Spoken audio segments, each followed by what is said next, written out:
자, 오늘도 거룩한 주일 하나님의 성전에 나와서 예배드리고 또 가정에서 예배드리는 여러분 모두에게 하나님 주시는 놀라운 은혜가 함께하기를 바랍니다. 자, 오늘은 수치인 분명 7번째 시간 손이 마른 자에게 주시는 하나님의 은혜를 함께 나눠보도록 하겠습니다. 제가 어린 시절 아주 오래전 일을 생각해 보면 집에서 가족들과 식사하고 있었을 때 누군가 갑자기 방문을 했던 경우가 있습니다. 아버지는 그를 향하여 같이 식사하자고 얘기를 하고 손님은 먹었다고 얘기를 하고 아버지는 다시 한번 또 먹자고 얘기를 하고 그러면 손님은 감사하다고 앉아서 식사했던 모습들을 보면서 어린 시절에 제가 생각했던 것은 사람의 속마음은 잘 보이지 않는 것이고 또 남에게 잘 보여주지 않으려고 하는구나 하는 생각을 하게 됐습니다. 아무리 배가 고파도 남의 집에 가서 함부로 밥을 달라고 하기가 어렵다는 것, 그리고 또한 다른 사람이 사양한다 할지라도 그것이 그의 속마음은 아니라는 것, 이런 것들을 우리가 살면서 깨닫게 되는 거죠.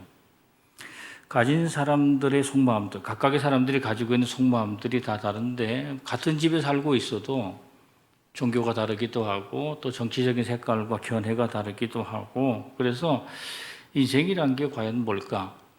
만약에 어느 가정의 모든 식구들은 다 생각이 같고 또 다른 가정의 식구들은 모든 사람들이 종교가 다 같고 이렇게 산다면 편하게 살 텐데 사실 그렇게 살지 못하는 걸 보면은 인생이라는 것은 속마음이 다른 사람들과 함께 어울리면서 사는 힘든 과정이구나 하는 것을 알 수 있습니다. 우리가 교회 안에서 신앙생활하게 돼도 한 교회 안에 서로 생각들이 다른 사람들이 많이 있는데 신앙생활을 잘하는 것도 어떻게 하면 생각이 다른 사람들과 함께 어울려 살 수 있을까? 이거 고민하는 거 어쩌면 신앙생활 하는데 도움이 될 거라고 볼 수 있습니다. 오늘 본문 말씀에는 회당이라고 하는 한 장소에서 있었던 사람들이 서로 다른 생각을 가지고 있었다는 것을 알 수 있습니다. 오늘 본문 말씀 보면 안식일이라는 단어가 나오게 되고 6장 1절 앞부분에 안식일, 그리고 오늘 말씀 시작하면서도 여기에도 6절 말씀 시작하면서 또 다른 안식일 이렇게 얘기하는 걸 보면은 앞에 있는 것과 그 다음에 것들이 안식일이라는 것을 통해서 연결되는 걸 알 수가 있는데 안식일에 예수께서 회당 안으로 들어가셨다. 회당 안에 들어갔더니 거기에 여러 종류의 사람들이 있었는데 이런 거겠죠. 첫째는 예수의 말씀을 듣고 싶어서 그 자리에 모인 사람이 있었을 거고 또는 바리새인들과 율법학자처럼 어쩌면 예수의 말을 듣고 고발할 구실을 찾으려는 사람도 거기에 있었을 거라고 보고 또 오늘 말씀을 통해서 보면은 예수께서 병을 고쳐주시기를 간절히 원하는 손이 마른 사람 또는 손이 오그라진 사람이 그 자리에 함께 있었다 이렇게 볼 수 있어요. 예수께서 손이 오그라진 사람에게 말씀하시기를 일어나라고 말씀하시고 많은 사람들 앞에 서라고 말씀하시고 그리고 내 손을 내밀라고 말씀하시고 그리고 그의 손이 정상으로 회복됐다는 얘기입니다. 누가 봐도 이것은 다 좋은 일이고 다 즐거운 일이 돼야 할 텐데 왜냐하면 불구로 살아왔던 한 사람이 자기 가장 난제였던 삶의 가장 큰 고민이었던 문제를 회당에서 예수님 만나서 해결된 것이니까 모든 사람들에게 다 기쁨이 돼야 될 텐데 모든 사람을 기쁘게 하는 일은 아니었다는 얘기입니다. 왜냐하면 예수께서 하셨던 이 일이 어떤 사람들에게는 갈등을 부추기는 일이 되었다는 얘기입니다. 왜냐하면 바리새인들은 어떻게 하면 예수를 고발할 구실을 찾고 있었는데 마침 그날은 안식일이었고 치료 행위를 금하는 날이었는데 예수께서 그 일을 하셨기 때문입니다. 그래서 안식일에 예수께서 치료하심으로 오래간만에 성전 안에 모였던 다양한 사람들 간에 서로 갈등이 생기기 시작을 했다는 것입니다. 만약에 예수께서 우리가 오늘날 생각하고 있는 우리의 지혜로운 생각으로 생각해 볼 때에 바리새인들 모르게 예수님께서 품속에 손을 놓고 있던 그 사람의 손을 자연스럽게 치료해 주었다면 바리새인들도 고발하지 않고 손이 오그러진 사람도 그 사람이 자기의 부끄러운 손을 내밀지 않고 고칠 수 있었을 텐데 그렇게 했으면 모두가 다 좋았을 거다 하는 생각을 해볼 수 있어요. 한국 사람들이 가지고 있는 의식 가운데 이런 얘기가 있습니다. 좋은 게 좋은 거라는 얘기를 가끔 하게 됩니다. 무난하게 좋은 거고 그러므로 둥글둥글하게 살아라. 웬만하면 다른 사람들이 일에 대해서 문제 삼지 않고 그저 조용하게 넘어가는 게 서로를 위해 좋은 거다 이런 생각하게 되고 그건 꽉 막힌 사람처럼 살지 말고 세상 사람들처럼 뭐 그 틀 아래 맞추어서 그렇게 대충 맞추고 살라는 의미를 가지고 있습니다. 그러나 좋은 게 좋은 거라는 얘기를 생각해 볼 때 사실은 그렇지 않다는 거죠. 사람들이 자기가 좋아하는 음식만 먹으면 편식이 되는 거죠. 우리가 신앙생활하면서 누이 좋고 매부 좋은 식으로 신앙생활하게 되면 하나님의 뜻을 따르지 않고 자기 편한 대로만 하게 되는 거죠. 또 자기 좋은 식으로만 신앙생활하게 된다면은 자기 소견에 따라 사는 거지 하나님의 뜻을 따라 신앙생활하는 것은 아니라는 거예요. 예수께서 일하셨던 방식을 보면 우리가 이제 안타깝게 생각하는 것은 예수님께서 우리처럼 생각했다면 좋은 게 좋은 거라고 생각하시고 웬만하면 모르게 병을 고쳐주시고 안식일은 좀 피해서 하셨으면 좋았을 텐데 이렇게 했으면 좋았을 텐데 예수께서 행하셨던 일들을 보면은 예수는 좋은 게 좋은 것으로 일을 하지 않았다는 것을 알 수 있어요. 만약에 예수께서 좋은 게 좋은 거라는 식으로 일했다면 바리새인들과 안식일에 갈등을 하지 않았을 거다. 만약에 좋은 게 좋은 거라고 생각했다면 성전에 가서 그렇게 장사하는 사람들의 탁자를 뒤집어 엎지 않았을 거다. 좋은 게 좋은 거라고 생각했다면 성전을 다시 부순다든지 성전을 3일 후에 다시 짓겠다든지 이런 얘기를 그들 앞에서 하지 않았을 거라는 거죠. 만약에 예수께서 정말로 좋은 게 좋은 거라고 생각하시고 목회를 했다면 그렇게 목회가 1년 만에 혹은 3년 만에 1년이라는 것은 마태, 마가, 누가의 기록에 따르면 예수는 1년밖에 목회를 안 한 거고 요한복음에 따르면 3년 목회를 하신 건데 1년, 3년밖에 못하고 목회가 절단나지는 않았을 거다. 사람들이 특별히 바리새인들이 예수를 돌로 쳐 죽이려고 하지도 않았을 거다. 그런데 예수는 그렇게 하지 않았다. 그러니까 우리하고는 많은 면에서 다른 방식으로 그가 일했다는 걸 알 수가 있어요. 예수께서 공개적으로 안식일에 손이 오그라진 사람을 고쳐주셨다. 그러므로 바리새인들이 화가 나서 안식일의 규례를 깨뜨리는 예수를 죽이려고 그들이 모의를 하게 됐다는 얘기인데 왜 안식일의 준수가 이들에게는 목숨을 걸 정도로 심각한 일이었을까? 제가 예전에 설교를 통해서 말씀드릴 때 그런 얘기도 했어요. 전쟁이 일어나게 될 때에 적군들이 유대인의 안식일에 쳐들어온 날이 있었다. 안식일을 지키기 위하여 사람들이 칼을 들지 않고 무기를 들지 않고 있었기 때문에 사람들이 거의 다 죽어나가기 시작을 했다. 뭐 그런 얘기도 말씀드렸을 정도로 안식일 준수라는 것은 유대인들에게는 굉장히 중요한 날이라는 말씀을 드렸고 안식일 중요가 왜 이렇게 중요한지에 대해서는 우리도 많은 연구를 하지만 유대인들도 연구를 많이 했다. 제가 전에 말씀드릴 때는 헤셀 그레이브라는 어떤 한 학자가 랍비가 이 문제에 대해서 해석하기를 이렇게 해석했는데 제가 볼 때는 그게 타당하다고 생각했던 거는 무너지는 성전을 생각하면서 적군이 쳐들어올 때마다 성전이 무너지니까 우리가 시간 속에 성전을 짓게 되면은 그 성전은 무너지지 않는다. 우리가 안식일을 지키기만 한다면 시간 속에 세워진 성전은 절대로 무너지지 않는다는 생각을 그들이 가지게 됐고 아마 안식일 순수를 그들이 목숨을 걸고 지키지 않았을까 하는 것을 알 수 있어요. 하나님이 모세에게 안식일에 대해서 말씀하시면서 다음과 같은 보충 설명을 해 주셨습니다. 출애굽기 31장 13절 이하예요. 너는 이스라엘 자손에게 말하여 이르기를 너희는 나의 안식일을 지키라. 이는 나와 너희 사이에 너희 대대의 표징이니 나는 너희를 거룩하게 하는 여호와인 줄 너희가 알게 함이라. 너희는 안식일을 지킬지니 이는 너희에게 거룩한 날이 됨이니라. 그날을 더럽히는 자는 모두 죽일지며 그날에 일하는 자는 모두 그 백성 중에서 그 생명이 끊어지리라. 여기 말씀에서 얘기하고 있는 아주 중요한 몇 가지 키포인트가 있게 되는데 하나는 안식일을 하나님의 날로 사람들이 생각하고 있었다는 것. 우리가 다른 날은 인간의 날이고 인간이 자기를 위해 살 수 있는 날이지만은 안식일은 오로지 하나님께 영광을 올려야 되는 특별한 날이다라는 생각을 여기서 말씀하시고 안식일을 지키는 자가 하나님의 백성이 된다. 그렇잖아요. 우리가 죽고 난 이후에 하나님의 백성으로 천국 가기를 다 원하고 있잖아요. 그럼 어떤 사람이 하나님의 백성일까? 성경에 보면 이런저런 얘기들이 있어요. 그래서 우리가 하나님의 백성 되는 것은 굉장히 중요해요. 근데 여기 이 말씀 보니까 안식일 지키는 자는 하나님의 백성이 된다. 그러니까 안식일을 지키지 않는 자는 하나님의 거룩한 백성이 아니다. 이렇게 얘기하는 걸 보면 안식일이 이들에게 얼마나 중요한가 하는 걸 알 수가 있고 또 한 가지는 하나님이 이렇게 말씀하셨어요. 안식일을 지키지 않는 자는 죽는다고 말씀하셨어요. 그러니까 안식일이라는 것은 이 바리새인들에게는 엄청 중요한 일이었다고 볼 수 있는 거죠. 바리새인들이 예수께 나와서 얘기할 수 있는 부분들이 많이 있는 거죠. 어떤 수준에서 상식적 수준 속에서 그들이 할 수 있는 얘기가 많다는 거예요. 가끔은 우리가 교회 와서 얘기하기를 때 상식적 수준에서 얘기하는 경우가 굉장히 많잖아요. 상식적 수준에서 그들이 얘기하는 건 뭐냐면 그래 뭐 사람 고치는 건 좋은데 왜 하필이면 안식일이냐? 또는 손이 오그라진 거 금방 죽을 병 아닌데 왜 그렇게 했느냐? 뭐 이런 얘기를 우리가 할 수 있는 거죠. 그런데 예수의 생각은 달랐다. 제가 예수의 생각 가운데 가장 중요한 건 뭐 한 가지가 있을까? 그것은 하나님은 이 세상의 어떤 법도 뛰어넘을 수 있다. 바리새인들은 하나님이 주신 법이므로 그 법은 하나님도 뛰어넘을 수 없다.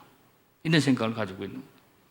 우리가 예수께서 이 땅에 내려오신 하나님이라고 생각하신다면 그분은 예수님은 하나님으로서 당신이 제정하신 안식일 법률에 그는 저촉되지 않아야 됨에도 불구하고 사람들이 그를 하나님으로 보지 못하기도 할 뿐더러 하나님이 주신 법 위에 뛰어넘을 수 있는 이는 이 세상에 아무도 없다는 생각을 그들이 가지고 있었다는 얘기입니다. 저는 오늘 본문의 말씀을 통해서 예수께서 안식일에 손이 오그라진 사람에게 하셨던 말씀, 이 사람에게 한 말씀을 한번 생각해 보면서 그러면 2020년 7월의 어느 날을 살아가고 있는 우리들에게도 하나님께서 주신 말씀이 있을 거다. 수치인 분명으로 주신 말씀, 그것을 오늘 말씀을 통해서 세 가지로 살펴보도록 하겠습니다. 첫째로는 예수께서 손이 오그라진 사람에게 다른 사람의 시선을 두려워하지 말라고 말씀하셨습니다. 자, 장애를 가지고 살아가는 사람들은 많습니다. 또 나이가 들면서 그전에는 아프지 않았던 부분들이 아파서 또 장애를 가지고 살아가는 분들도 가끔은 있을 겁니다. 앞을 못 보는 분도 있고 또 잘 듣지 못하는 분도 있고 걷지 못하는 분들, 이분들이 다 힘들게 인생을 살아가는 것은 분명한데 정말로 더 힘든 것은 뭘까? 그것은 육신의 장애보다 더 중요한 것은 그것으로 인한 마음의 장애예요. 제 친구 가운데 목회를 하는 고등학교 동창 가운데 장애를 가진 사람이 있습니다. 고등학교 때까지만 해도 사람들이 볼 때 당당한 모습을 가지고 공부도 곧잘하고 잘했던 친구인데 목회를 하면서 많은 좌절들을 겪게 되고 결국 내가 목회할 수 있는 장소는 장애인들하고 사역하는 것밖에 없구나 생각해서 장애인들과 같이 사역하기도 하고 이리저리 밀리다 보니까 나중에는 그 육신의 장애가 문제가 되는 것이 아니고 그의 마음이 꼬부라져서 세상을 바로 보지 못하는 것이 더 문제가 되고 있구나라는 생각을 해보게 됐어요. 왜냐하면 우리가 육신의 장애를 가진 사람이 마음의 장애를 갖게 되면은 다른 사람의 얘기에 너무 민감하게 반응을 하게 되죠. 누군가가 돌아서서 얘기를 하는 것은 다 자기 얘기를 하고 있다고 생각하는 거예요. 자존감이 너무 떨어져서 문제가 되는 거예요. 자존감은 떨어지는데 자존심은 높아져 가지고 또 웬만한 도움은 또 받지도 않으려고 그러고 만약에 도우면서도 태도가 조금 이상하게 되면은 바로 화를 내고 받지 않으려고 하는 모습을 보면은 이 장애로 인한 마음의 장애가 더 심각하구나 하는 걸 알 수 있어요. 또 장애를 가진 사람이 가끔은 마음의 장애로 인하여 우울하여 다른 사람을 만나지 않는 경우도 있다. 세상 밖으로 나오지 않는다. 자, 오늘 우리가 얘기하고 있는 그러니까 바리새인들이 볼 때에 손이 오그라진 장애가 무슨 장애가 되느냐? 진짜 장애는 앞을 보지 못하거나 아니면 어쩌면 당장 오늘 넘기지 못하고 죽는 사람이 큰 장애가 있는 건데 예수께서 그 장애를 너무 심각하게 보는 거 아니냐? 이렇게 생각할 수가 있는데 사실 손이 오그라진 사람도 다른 장애인에 비해서 그도 심각한 상태였다는 것을 우리가 성경을 자세히 보면 알 수가 있어요.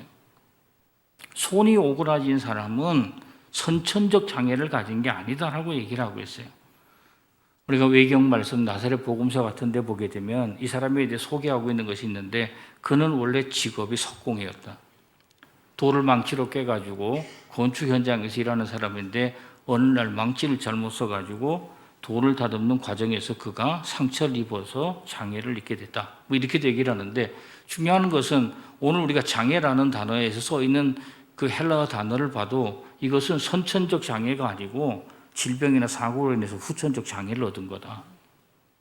그러니까 정상인으로 살다가 중간에 갑자기 장애를 얻게 되면서 그 사람이 겪게 될 상실이 굉장히 컸다는 것도 알 수가 있고요. 또 한 가지는 손이 오그라진 사람이 여인이 아니고 노인이 아니었다는 거예요. 그는 한 가정을 책임져야 되는 가정의 역할을 하는 사람이었다. 그런데 한 가정을 책임지기는커녕 그도 절망하여 거린 신세가 면치 못하고 살아가고 있게 되면 그도 굉장히 절망스러운 상황 가운데 있다는 걸 알 수가 있어요. 그리고 손이 오그라진 사람은 다른 사람의 시선을 피하여 살고 있었다. 성경 말씀에 자세히 언급되지는 않지만은 적어도 그가 자기의 오그라진 손을 사람들에게 보이지 않으려고 옷 속에 그것을 숨기고 있었을 거라고 생각할 수 있는 것. 1970년대부터 일본 사회에서부터 문제가 시작되었던 우리가 히키코모리라고 하는 그러니까 은둔하여 살고 있는 사람들에 대해서 문제가 많이 일어나게 되는데 일체의 사회적 관계를 거부하고 방 안이나 집에서 나오질 않고 다른 사람과 대화하지 않고 주로 낮에 자고 밤에 일어나 돌아다니고 이런 사람들이 갖게 되는 것은 남의 시선을 두려워하게 되고 결국은 다른 사람과의 접촉을 잘하지 않는다 하는 얘기인데 오늘 여기 말씀에서 손이 오그라진 사람이 회당까지 나온 것만 해도 대단히 큰 일이었다고 볼 수 있습니다. 장애를 가진 사람들에 대한 시선. 오늘날에는 장애를 가진 사람들을 저주를 받은 인생으로 생각하는 사람들은 없습니다. 그러나 이 성서시대의 사람들에게 있어서 장애를 가졌다는 것은 숨은 죄가 있다고 생각하는 거예요. 장애를 가졌다는 것은 하나님으로부터 저주를 받은 인생이라고 생각하는 거예요. 그러니까 장애를 가진 사람은 절대로 성전 안에 들어오는 일도 금해야 한다. 회당에 들어오는 일도 어쩌면 금해야 되는 거예요. 근데 여기 말씀 속에서 바리새인들이 장애를 가진 사람이 들어왔다는 것을 알고도 용인했던 것은 예수께서 그를 어떻게 할까 하는 고발의 구실로서 내려둔 거지 사실은 그들은 성전이나 회당 안에 자유롭게 드나들 수 있는 사람이 아니었다.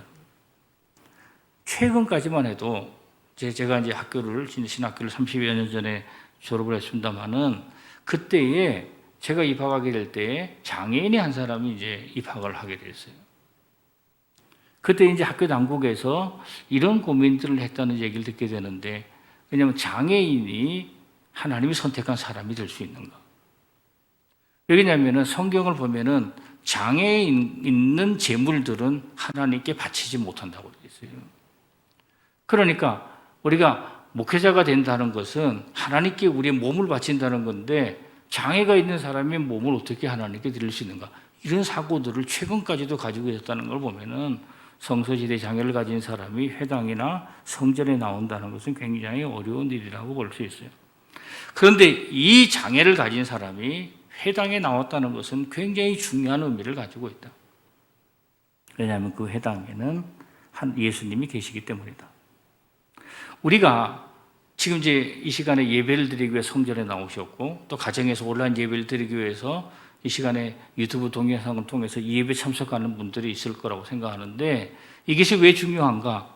이 시간이 하나님이 우리와 함께 하시는 시간이기 때문에 중요하다. 회당이 왜 중요한가? 회당 자체가 의미가 있는 것이 아니고 그것이 예수께서 계신 장소이기 때문에 중요하다. 우리가 기도하는 장소가 왜 중요한가? 하나님께서 우리와 함께 하시는 그 장소이기 때문에 중요하고 우리가 선교 현장이 왜 중요한가? 그 선교 현장 속에 하나님께서 함께 하시기 때문에 중요하다는 거예요. 만약에 우리의 삶 속에서 우리가 기적을 원하고 있다면은 우리의 기적의 출발점은 어디서부터 출발해야 되는가? 예수께서 계신 장소에 내가 서 있느냐? 그렇지 않느냐에 달려있다는 사실이에요.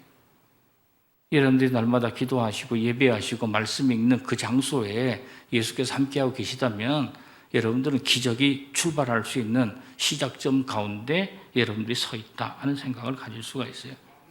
예수님께서 손이 오그라지고 마음이 오그라진 사람을 향하여 명령을 하시게 되는 얘기가 오늘 말씀에 있어요. 누가복음 6장 8절이에요. 예수께서 그들의 생각을 아시고 손 마른 사람에게 이르되 일어나 한가운데 서라 하시니 그가 일어나거늘. 많은 사람들 틈 속에 숨어있던 그 사람에게 많은 사람들 앞에 서라고 얘기하시는 것은 이제 더 이상 숨어 사는 인생을 살지 말고 다른 사람의 시선을 두려워하지 말고 기적을 일으키는 역사의 주인공으로 살라는 당부가 이 말씀 속에 있다는 얘기예요. 왜냐하면 우리는 예수께서 기적을 행하셨다는 얘기가 성경에 많이 있고 또는 우리 주변에 어떤 사람들이 예수를 만나 그의 인생이 많이 바뀌었다는 얘기를 듣고 있어도 나하고는 상관이 없다고 생각할 때가 굉장히 많이 있습니다. 제가 예전에 이제 미국에서 신학교 다닐 때 생각을 해보면 방학 때마다 한국으로 가는 아이들이 있었습니다. 그러니까 이제 그 방학이 시작이 되면은 여름방학 같은 경우는 한 3달씩 되니까 뭐 미국에 머물 필요가 모르겠어요. 그러니까 한국 가가지고 있다가 방학이 끝나면 돌아오게 되는데 저는 뭐 이런저런 사정으로 제가 한 9년 이상을 한국에 들어가지를 못하게 됐어요. 그때 제가 들었던 생각이 이제 이런 생각이에요. 첫 번째는 나는 못 가는데 다른 친구들은 갔다 오는구나. 그럴 때는 무슨 생각이 드는가? 부럽다는 생각이 드는 거예요. 그러나 조금 시간이 지나고 뭐 3년, 4년 못 들어가게 되면 무슨 생각이 드는가? 나는 한국에 들어갈 수 없는 존재라는 생각이 들게 돼요. 그 다음에 또 시간이 지나게 되면 뭔 생각이 드느냐면 한국을 방문하는 것은 나하고 상관없는 얘기를 하고 듣게 되는 거예요. 나하고 상관없는구나, 상관없는 일이구나 하는 생각이 드는 거예요. 손이 오그라진 사람이 지금까지 다른 사람이 예수를 만나 병을 고쳤다는 얘기를 들었어도 그는 사람들 앞에 예수께서 그를 세우게 될 때에 그 이유는 자기와 상관없는 일이라고 생각하는 거예요. 늘 사람들 앞에 나서지 못하고 숨어 있는 사람들, 사람들의 시선이 두려워서 당당하게 나서지 못하는 사람들은 스스로 무슨 고백을 하고 있는가? 나는 예수와 상관없이 산다고 고백하는 것과 마찬가지다. 예수님께서 지금 이 사람에게 여기 서라, 가운데 서라 이렇게 얘기하는 것은 너는 이제부터 나와 상관 있는 사람이 되자는 의미로 말씀하고 있는 거예요. 사람의 시선을 두려워하지 말고 나와 함께 하나님의 기적을 이루는 일에 동참하자는 얘기를 하고 있는 거죠. 사람의 시선을 두려워하는 사람은 어쩌면 예수와 상관없는 사람이 되고 기적을 자기 인생 가운데서 출발도 못하게 한다 하는 걸 생각해 보면은 주님께서 가운데 일어나 서라는 얘기는 너와 하나님의 일을 함께 시작하자는 상관이 있는 사람이 되자는 의미로 이 말씀을 받아들일 수가 있을 것입니다. 두 번째로 예수님은 손이 오그라진 사람에게 피하고 싶은 일을 마주하라고 말씀하셨습니다. 나이 드신 할머니 한 분이 세상을 떠나면서 자녀들에게 마지막으로 이런 유언을 했습니다. 나 죽거든 네 아버지하고 합장하지 말라고 그렇게 얘기를 했습니다. 자녀들이 그 얘기를 처음 들었을 때 아니 아버지하고 사이가 그렇게 나쁘지 않은 것으로 알고 있는데 왜 합장하지 말라고 그러십니까? 이렇게 물었더니 이제 그때만 해도 이제 말씀을 좀 하실 때예요. 그랬더니 나는 죽어도 시댁의 선산에 묻히기 싫다고 했어요. 왜냐하면 내가 평생 하고 싶은 일을 시댁에 살면서 못하고 살았고 이제는 죽어서는 내 마음대로 살고 싶다. 시댁의 선산은 피하고 싶다. 이게 내가 가지고 있는 마지막 소원이다. 이렇게 얘기했다는 거예요. 제가 이거를 어느 책에서 나온 글을 보면서 놀랍기도 했지만은 많은 분들이 이제 시댁의 부모를 모시고 살면서 얼마나 고생했을까 하는 생각도 해보게 됩니다. 이 세상에 사는 모든 사람은 피하고 싶은 것이 있어요. 피하고 싶은 사람이 있어요. 또는 피하고 싶은 병이 있습니다. 또는 피하고 싶은 상황이 있고 피하고 싶은 시간도 있고 또는 피하고 싶은 사명도 있습니다. 만약에 만날 때마다 여러분들 앞에서 공격적인 언사를 하는 사람들 또는 뭐 수다스러운 사람들이 있다면 아마 그 사람들 피하고 싶을 거예요. 또는 여러분들이 나이가 들면서 피하고 싶은 질병이 있다면 뭐 치매 같은 거 절대로 이거 걸리면 안 되겠다. 왜냐하면 이거 걸리게 되면 나도 고통스럽지만 내 자녀들에게 큰 고통을 안겨주니까 웬만하면 알츠하이머 같은 병을 안 걸렸으면 좋겠다. 뭐 그런 생각을 여러분들이 하고 있을 거예요. 다른 사람의 시선을 피하여 겨우 회당에 참석했던 이 사람에게 예수께서 일어서라고 얘기를 하고 가운데 서라고 얘기를 하고 거기까지만 해도 어떻게 들을 수 있었는데 아픈 손을 내밀라는 얘기를 하고 있어요. 손이 오그라진 사람에게 손을 내밀라. 장애를 가진 사람들이 자기가 가지고 있는 장애나 부끄러운 것을 사람들에게 보이지 않으려고 하는 건 당연한 일이고 여러분 인생 가운데 혹시라도 흠집이 난 인생의 기억들을 누군가가 끄집어낸다면 그거 여러분들 듣기 굉장히 불편할 거예요. 이 사람은 손을 사람들 앞에 내밀 수 없는 상황이다. 몇 가지 이유가 있어요. 첫째로 육신적으로 손이 오그라지고 말라서 내밀 수 없는 상황이다. 또 한 가지는 회당 안에서 안식일에 오그라진 손을 내미는 것 종교적으로 불가능한 일이다. 내밀어서는 안 되는 일이잖아요. 그런데 예수께서 왜 오그라진 사람에게 피하고 싶은 일, 내 손을 내밀라고 말씀을 하셨을까? 이것이 굉장히 우리에게는 궁금한 일이에요. 왜? 이 일이 일어나게 되면 사람들이 당장 예수를 죽이려고 나서게 될 텐데 왜 그렇게 하셨을까 하는 거예요. 누가복음 6장 10절이에요. 무리를 둘러보시고 그 사람에게 이르시되 내 손을 내밀라 하시니 그가 그리하매 그 손이 회복된지라. 손을 내밀어서 회복이 됐다. 손을 내밀어야 회복이 된다. 이런 얘기가 여기 말씀 속에 있게 되는 거죠. 우리가 피하고 싶은 일들을 정면으로 마주대하고 일어서야 인생 가운데 기적이 일어나게 된다. 그러면 예수는 피하고 싶은 일이 없었을까? 제가 성경을 보니까 예수께서도 피하고 싶은 일이 있었다. 마태복음 26장 39절이에요. 조금 나아가서 얼굴을 땅에 대시고 엎드려 기도하여 이르시되 내 아버지여 만일 할만하시거든 이 잔을 내게서 지나가게 하옵소서. 그러나 나의 원대로 마시옵고 아버지의 원대로 하옵소서. 예수도 십자가 지는 것을 피하고 싶었고 얼마나 피하고 싶었든지 제자들에게 마음이 괴로워서 죽을 지경이라고까지 얘기를 하셨다는 거예요. 그런데 그가 피하고 싶은 십자가를 지심으로 온 인류가 구원받는 일들이 우리에게 있게 됐다 하는 얘기예요. 우리가 신앙생활 하면서 가장 피하고 싶은 일이 뭘까? 한번 여러분들이 생각해 보세요. 가난하고 어려운 사람에게 물질로 하나님께 헌신하라. 이거 피하고 싶은 일이에요. 시간이 부족한 사람에게 시간을 내서 봉사하는 거 피하고 싶은 거고, 다른 사람들 앞에서 나서서 일하는 것을 꺼리는 사람에게 지도자의 서리에 서라. 속장을 하고 회장의 일을 맡기게 된다면 그것은 굉장히 피하고 싶은 일일 것입니다. 그래서 곡자는 이런 얘기를 하는 사람이 있어요. 나는 신앙생활을 하긴 하되 피하고 싶은 일은 안 하고 나는 하고 싶은 봉사만 하고 나는 할 수 있는 일만 한다.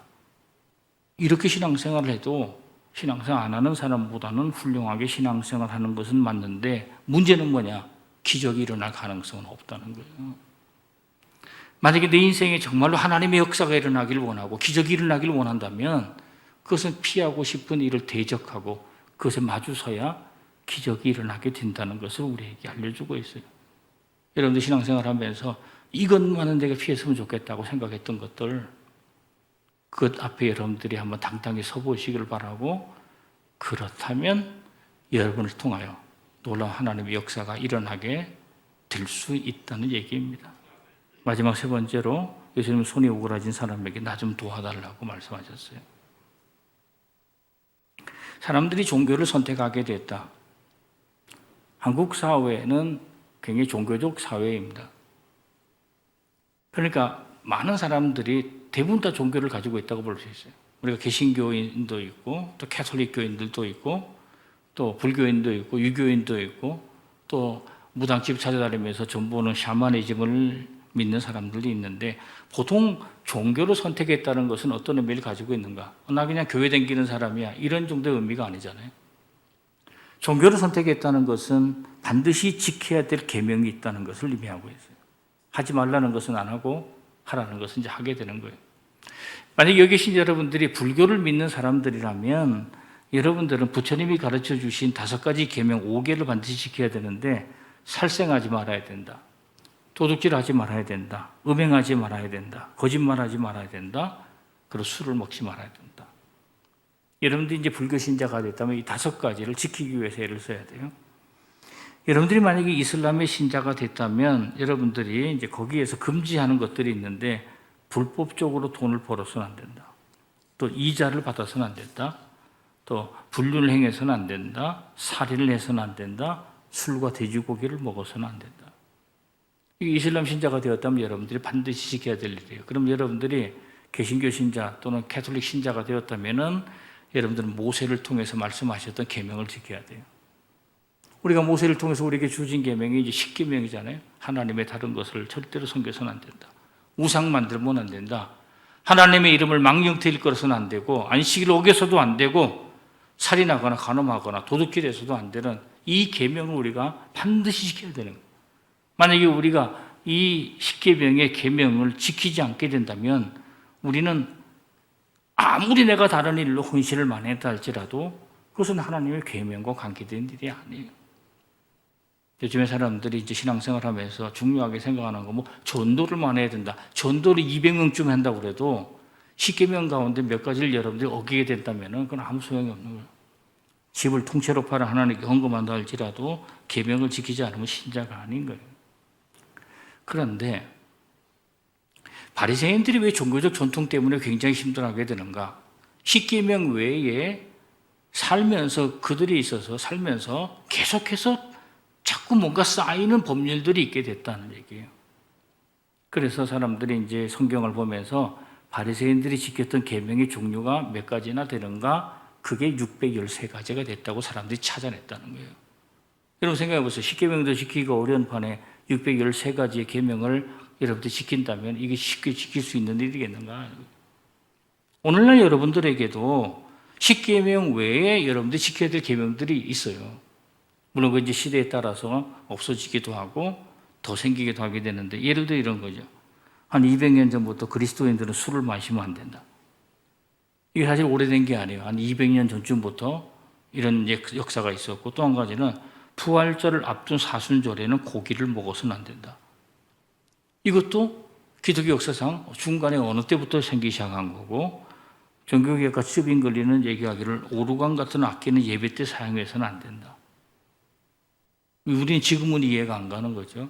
그런데 예전에 술집에도 쓰던 악기 오르간을 술집에서 썼던 모양이에요. 교회에서 쓰면 안 된다. 최근에 사람들이 최근까지만 해도 아주 최근 아닙니다만은 드럼이나 기타 같은 거 교회 안에서 쓰면 안 된다. 이런 것들도 우리가 또 법으로 지킨 사람도 있었다고 그래요. 또 조상 제사 드려서는 안 됐다.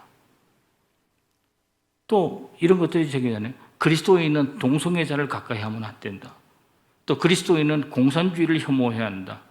그리스도인은 차별금지법을 반대해야 된다. 그리스도인은 도박을 금해야 한다. 이런 법률들이 계속해서 사람들이 쌓여 있는데 어떤 거는 맞는 것도 있고 어떤 거는 틀린 것도 있는 건 사실인데 문제는 신실한 종교인이면 종교일수록 자꾸 법을 만들어. 그리고 자꾸 그 법에 자기가 얽매여져 있어요. 그래서 그 얽매인 법 때문에 자기 행동이 나오게 되는 거예요. 자, 손이 오그라진 사람을 고치고 난 이후에 바리새인들의 반응이 의외인데 이게 왜 생기게 되는가? 사실 그들 속에 쌓여진 법률들이 쌓이고 쌓여가지고 이런 행동을 만들게 됐어요. 누가복음 6장 11절이에요. 그래서 노기가 가득하여 예수를 어떻게 할까 하고 서로 의논하니라. 십계명 안에 안식일에 관한 법률이 있어도 도대체 안식일 제정에 관한 하나님의 근본적인 뜻이 무엇인가를 생각을 했어야 되는데 사람들은 그렇게 생각하지는 않았다는 거예요. 안식일에는 무조건 아무 일도 해서는 안 된다.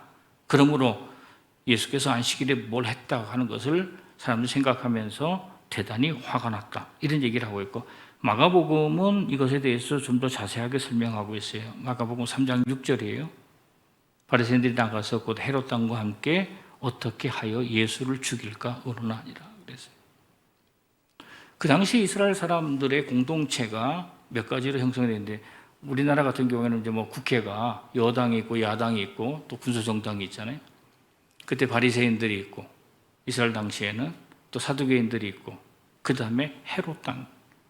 헤롯 땅이라는 것은 큰 범위에는 안 들어갑니다만은 주로 헤롯 왕조를 따르는 사람들도 거기에 있고 그 다음에 또 젤로 땅이라고 독립운동하는 사람들도 있고 또 에센파라고 광야에 나가 사는 사람도 있는데 바리새인들이 나가서 헤롯 땅과 예수를 죽일까 의논하는데 놀라운 것은 헤롯 땅은 사두개인들하고는 하나가 됐어도 바리새인들하고는 같은 사람들이 아니라는 거 서로.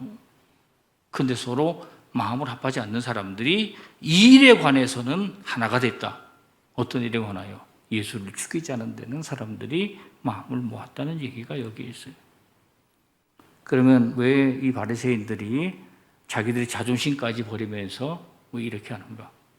왜냐하면 우리가 성경상을 보면 바리새인들이 자기들이 가지고 있는 엄격한 규율로 인하여 굉장히 힘들게 살아가는 사람들인데 그래도 자존심으로 가지고 있는 것은 나라의 독립을 위해서 애썼던 사람들이라 하는 거예요. 실제적으로 그들이 나라의 독립을 위해서 싸우게 되고 그들 가운데서 일부가 율법 계몽 운동가로 바리새인들 중에 남게 됐는데 그럼에도 불구하고 그들이 나라를 팔아먹었던 헤롯 사람들하고 헤롯파 사람들과 하나가 되었는데 도대체 왜 이렇게 했을까? 오늘 본문 앞에 있는 6장의 시작부터 살필 필요가 있다. 거기에 뭐라고 그러는가? 오늘 본문의 시작은 또 다른 안식이래. 이렇게 얘기를 하고 6장 1절에는 안식이래요. 그러니까 어떤 안식일에 어떤 일이 있었고 또 다른 안식일에 또 무슨 일이 있었다는 거예요. 거기 보면은 예수께서 밀밭 사이로 지나갈 때 제자들이 안식일에 이삭을 잘라서 손으로 비벼 먹었다. 안식일에 일하지 말라고 그랬는데 안식일에 그들이 이삭을 잘랐으니까 추수를 한 거고 손으로 비벼 먹었으니까 탈곡까지 하게 된 거예요. 그러니까 이런 중범죄를 지었다. 이것 때문에 예수님과 바리새인이 다툼을 벌이게 됐고 그런 상태에서 예수께서 안식일에 또 문제를 일으키게 됐다. 그럼 예수님도 바보가 아닌데 왜 자꾸 가는 곳마다 문제를 일으키게 됐을까? 왜? 자꾸 문제를 일으키면 이 자들이 나를 죽이려 한다는 것을 아시면서도 왜 그렇게 하셨을까 하는 거예요. 만약에 앞에서 말씀드렸던 것처럼 손이 오그라진 사람을 불쌍히 여긴다면 조용하게 하시면 돼. 안식일이기 때문에. 그냥 조용하게 고치게 된다면 바리새인들과 율법학자들이 예수를 고발할 구실도 찾을 수가 없는데 예수님께서 공개적으로 앞으로 나오라고 그러고 가운데 서라고 그러고 손을 내밀라고 그러고 그러고 고쳤으니까 사람들이 예수를 죽이자는 논의를 하게 되었다는 얘기예요. 마태복음과 마가복음은 예수께서 왜 이런 일을 하셨는지를 우리에게 자세히 설명하고 있는데 마태복음 12장 11절 12절이에요.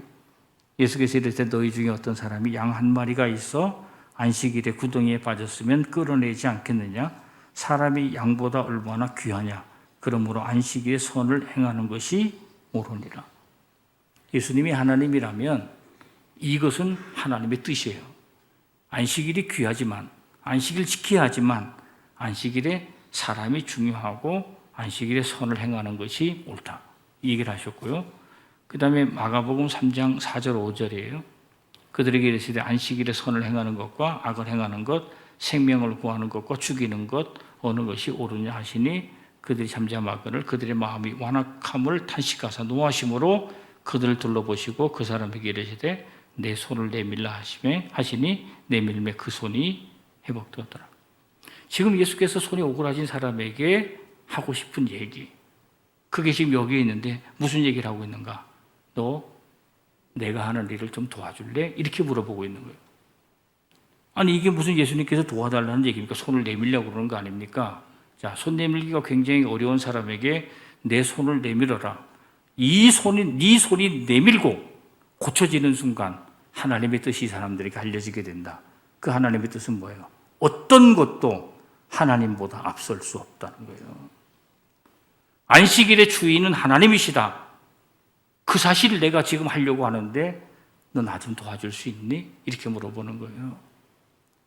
물론 이제 장로교 사람들이 생각할 때에 이런 해석은 틀렸을 거라고 말할 수 있어요. 왜냐하면 그들은 인간이 구원 역사를 이루어가는 과정에서 하나님이 인간을 구원하시는 것이지 인간은 자기 구원의 역사에 대해서 아무것도 할 수 없다고 보는 거예요. 그러나 웨슬레는 우리에게 알려주기를 감리교인들이 이런 생각을 하고 있어요. 하나님이 우리를 구원하시지만 전적인 은혜로 우리를 구원하시지만 그것은 반드시 인간의 응답이 있어야 된다고 보는 거예요. 인간이 구원에 동참한다고 보는 거예요.